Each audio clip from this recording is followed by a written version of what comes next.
Армысыздар, құрметті оқырмандар. 2025 жылдың «Бір ел, бір кітап» акциясына шығармалары оқуға енген қаламгеріміздің бірі Жұмекен Нәжімеденов.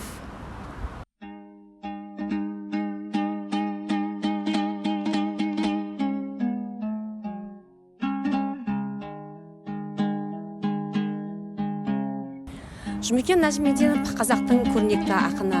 Ол сонымен қатар ақын емес, оның қаламынан көптеген прозалық шығармалар туындаған жазушы да. Сонымен қатар керемет күйші.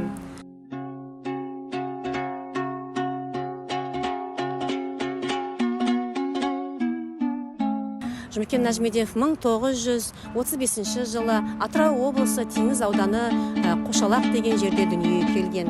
Әкесі Сабыржан Ұлы Отан соғысынан оралмаған. Атасы Нәжімеденнің тәрбиесінде болған. Нәжімеден атасы домбырашы, күйші, жыр шығаратын жыршы болған екен. Қаламгеріміздің осындай керемет тұлға болып қалыптасуына атасының көп септігі тиген. Жұмекен Нәжімеденов өзінің күйге деген құлшынысы Қазақ ұлттық консерваториясында түсуге өзіне талпыныс болады.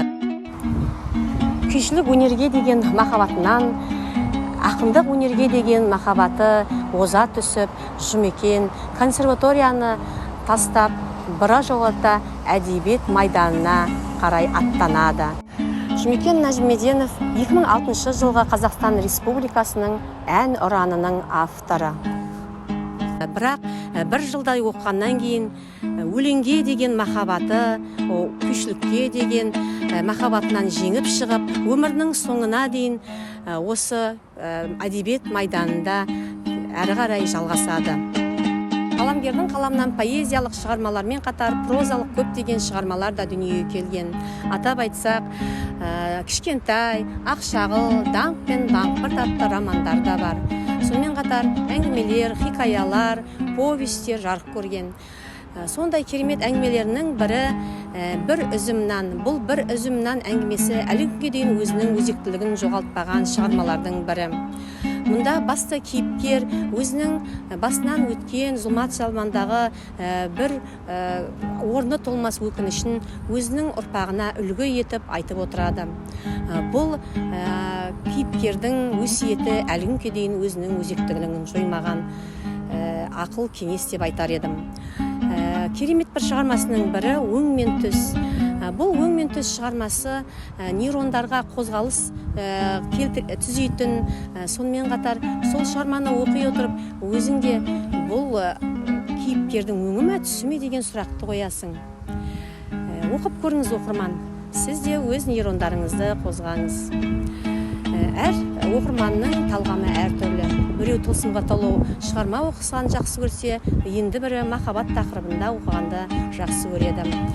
Қаламгердің махаббат тақырыбында жазылған келесі әңгімесі «Ғашықтың тілі тілсіз тіл».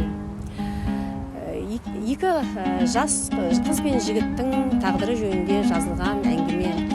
Бұл шығарма екі жастың сарказмға толы диалогынан құралған әңгіме десек те болады. Жас қыз өзінің арманын қуып қалаға оқуға кетеді, ал жігіт болса қартайған ата-анасын қарайлап ауылда қала береді. Ауылға келген қыз өзінің жауапсыз махаббатына көзі жетіп, үнсіз жылап кете барады. Ал жігіт болса ата-анасының айттырған қызына үйленуге бел буады.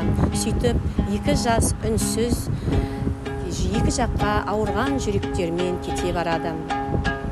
Қаламгердің тағы бір комедияға толы шығармасы ол «Бақсы» шығармасы. Бұл «Бақсы» шығармасы 1945 жылы сәуірде орын алған оқиға.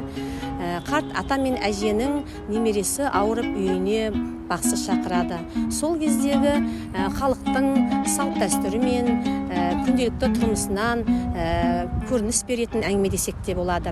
Ауырып жатқан бала бақсының істеген қимыл қозғалысына, оның айтқан әрбір сөзіне мән беріп, ауырып жатқан жерінен көңілі көтеріліп, еріксіз жымияды. Сөйтіп бақсы өзінің емін жүргізіп жатқанда есік қағып екі қызыл шенді келіп, бақсыны кісенге салып алып кетеді. Сөйтсе бұл ешқандай да бақсы емес, ел аралап, елді алдап өзінің нәпақасын тауып жүрген дезертир екен. Не болса да бұл дезертирдің емі балаға, аңсаған атты балаға ем болып дариды. Құрметті оқырман, осы акцияға ат салысу мақсатында сіз де Жұмекен Нәжімеденовтің шығармаларын оқуға шақырамын.